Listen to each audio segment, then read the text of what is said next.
Okay, guys, I just reviewed my child's fourth grade SEL curriculum, and I opted him out, and I just want to share with you why.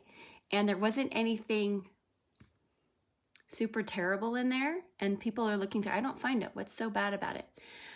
But the problem that I find is there is no mention of the family, except for maybe two in the workbook, 2 mentions of the family, and it's negative. And so I really wanted him out for that, because the family is the best indication for a child's social and emotional well-being.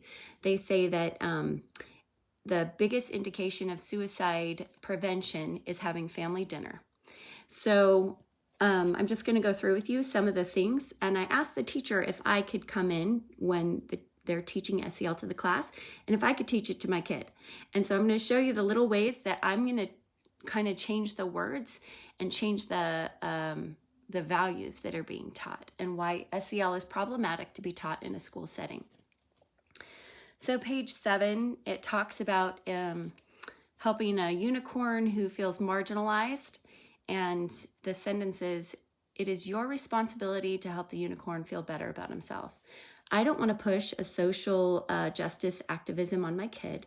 It sends to feel like the world is crumbling and it is your responsibility to solve it. And if you don't solve it, we need to help the kids feel that they are being taken care of. Things are going to be, there are people around them that they can trust, and they get to be part of the solution, but it's not their responsibility. So I would just say you have an opportunity to comfort your friend, because you can't make somebody feel better about themselves. You can love them, you can comfort them, but really it's up to them. And that is what I would teach my kid differently than what the manual says. Okay, page 2. This is probably the thing I most had issue with, page 8. It says, our decisions are often influenced by, and it gives a whole list, including the family. In the next sentence, it says, understanding that we are sometimes influenced by others when making decisions can allow us to make the best choices without being manipulated. So when they mention the family, it's as an influencer towards manipulation. So this is the question they're taught to ask themselves. Is this something that I want to do, or am I being influenced to do it by someone or something else? So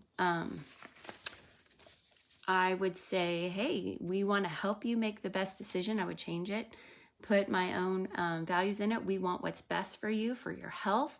And we've seen and understand things about life, and we want to share that with you as you go throughout life. And please come to us. So instead of being manipulated, how about we're helpful? So then page 9, stop, think, and go. And then it says, do what is best for you. And you notice the teacher in Lehigh said, your parents are really dumb. Do what's best for you. So how are they delivering this message of do what is best for you? Don't listen to them. You just figure it out all by yourself. And, or if I were to say, hey, honey, let's talk about this decision you can make, and I want you to do what's best for you. So coming from a teacher or coming from a parent, you don't know the examples or the conversation or the one-on-one and that bonding time. In a classroom, a teacher can't be one-on-one, and you want your child to understand that you want them to do what's best for them and to help them figure it out, and you're there with them. And that bonding time is so crucial. So having this SEL program, you still get all the good things, but you get to bond one-on-one with your kids. So maybe that's the best reason to opt them out, so you can do it with them. Okie doke. Again, they're listing the things and people that directly and indirectly influence your decisions. Those people who are trying to manipulate you. And in the decision making, it says, children are notorious for making poor choices. They are impulsive and rarely think about the consequences of their actions. That's in the teacher's manual. So I'm like, how about let's have a different attitude about that? Also, the teacher's manual, I mean, just like you're beautiful and you're doing the best you can and your heart is so big and you want to love people.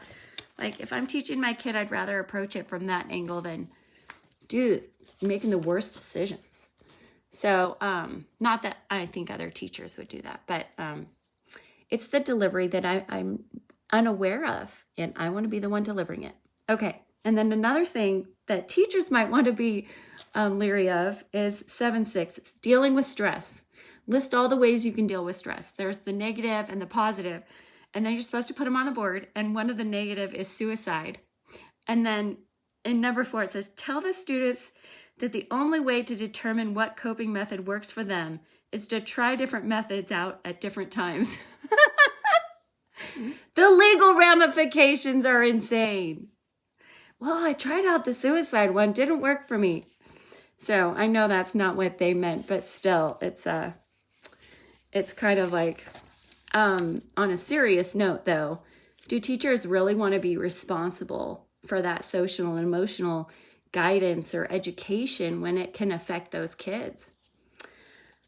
Okay, and let me see this is page 29.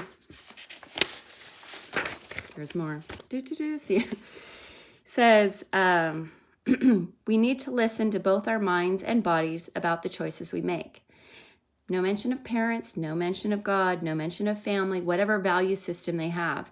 That's why I want to have this conversation with my kid. You can listen to your mind and body. That's great. That's awesome. But also listen to those who love you. Listen to your heart. Listen to your spirit. Pray to your God. Whatever it is, there's so much more to that thing about making choices that I want to guide my kid in. Don't let the school do this. They're in a room with all their peers and being taught somewhat, looks a little religious to me. Let's see.